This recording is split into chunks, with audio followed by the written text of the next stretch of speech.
So you're wondering what's going on in the local Portland real estate market. You've come to the right place. By the end of this video, you're gonna know exactly what's going on in today's market, and you're also gonna be armed with the information to have really awesome conversations at holiday parties coming up.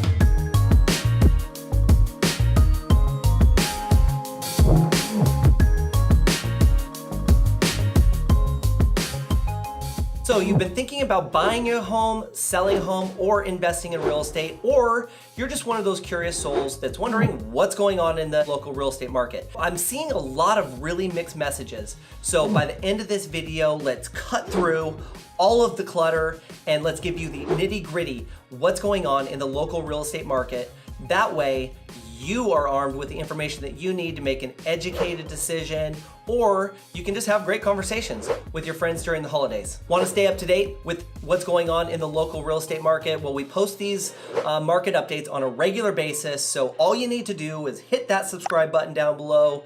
That way, you are notified each and every month as we post market updates. What's really going on in the local real estate market? The market is changing. The market is cooling. We are seeing a significant change in the numbers, and they're not going in the right direction. They're actually heading down. If you look at active listings, pending listings, days on market, number of months inventory, they're all not headed in the right direction. Now, we could say that this might just be a seasonal shift, and from a lot of the agents that I'm talking to around the Metro Portland market, their businesses are completely shutting down. I'm not feeling that in our business. As a matter of fact, we have 20 closings in the month of October. That is actually a record-breaking month for our company, and that's in a declining, a shifting market. It's a true testament to the power of our team, our marketing, our skill level, our negotiation. Although the market is significantly changing, we are prepared for it, and we are going to make a significant impact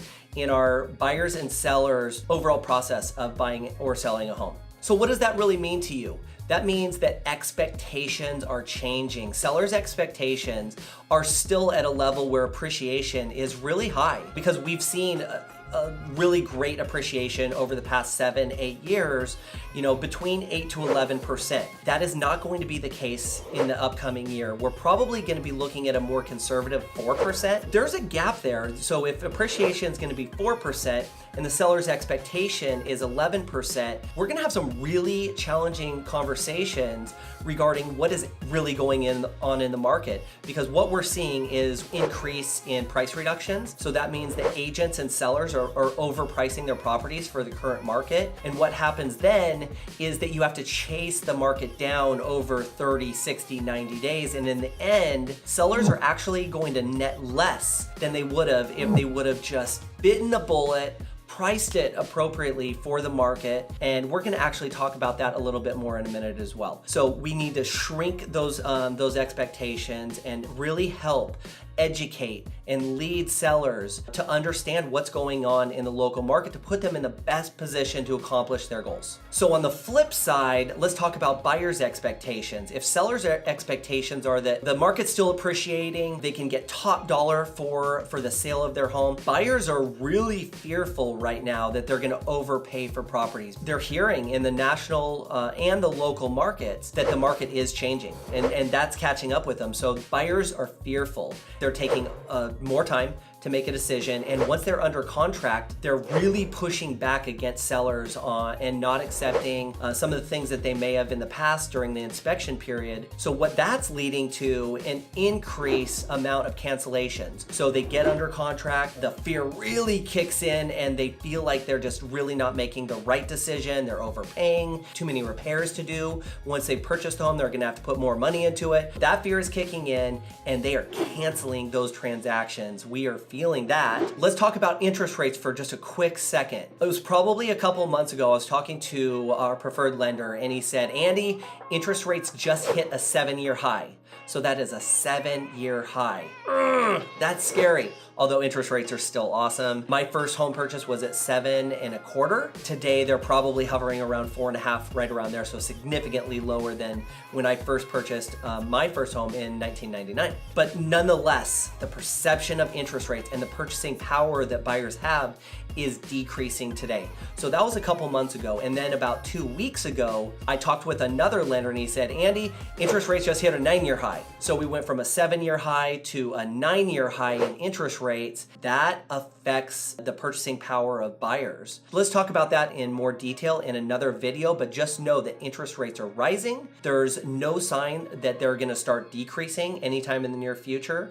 The Fed has been increasing the prime rate on a consistent basis, and I believe that they will continue doing that, which means interest rates are going to continue to go up. Okay, so what can we do? Sellers need to price their homes according to the market today. What a real estate agent's gonna do is they're gonna look at the last 6 months history, find comparable sales, hopefully in that neighborhood, very like properties. And even 6 months ago, it was a completely different market. So yes, we are going to use that as information to price your home correctly for the market. And at the same time, you cannot price it at the top. So let's just say that you have a low, a middle, and a high price that the agent gives you. Do not price your home on the high end of the market. Do your best to find that middle ground, or even price it a little bit what you believe the low end of the market's going to be.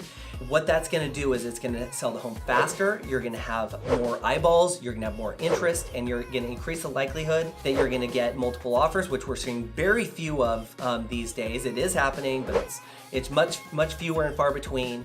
And what that's going to do is it's going to make sure that you're getting top dollar in today's market for your home, and that is what you want. So pricing is by far and away the #1 factor that's going to help you accomplish your goals and get to wherever it is that you want to be in your next home. So price your home right.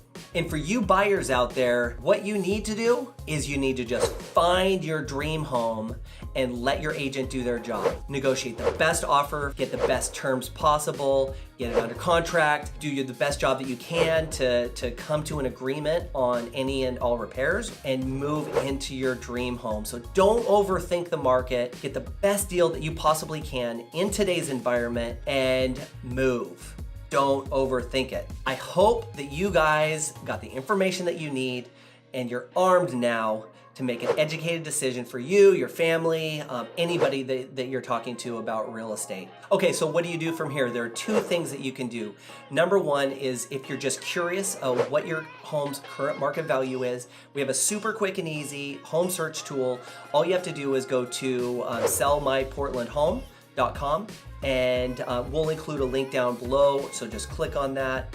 Just fill out a little bit of information. You'll get a really good idea of what your home is worth in today's market. If you're just wondering what's out there and what the competition is, or you just want to find that dream home, go to metroportlandhomesearch.com, and of course, we will include a link to that down below as well. I hope that you enjoyed the information that we brought to you today. If you have any questions or you're just interested in what's going on, click on those links, leave me a comment. I love hearing the feedback, so be sure and leave us a comment. Like this if you found the information valuable, and I will see you next time. Cheers, friends.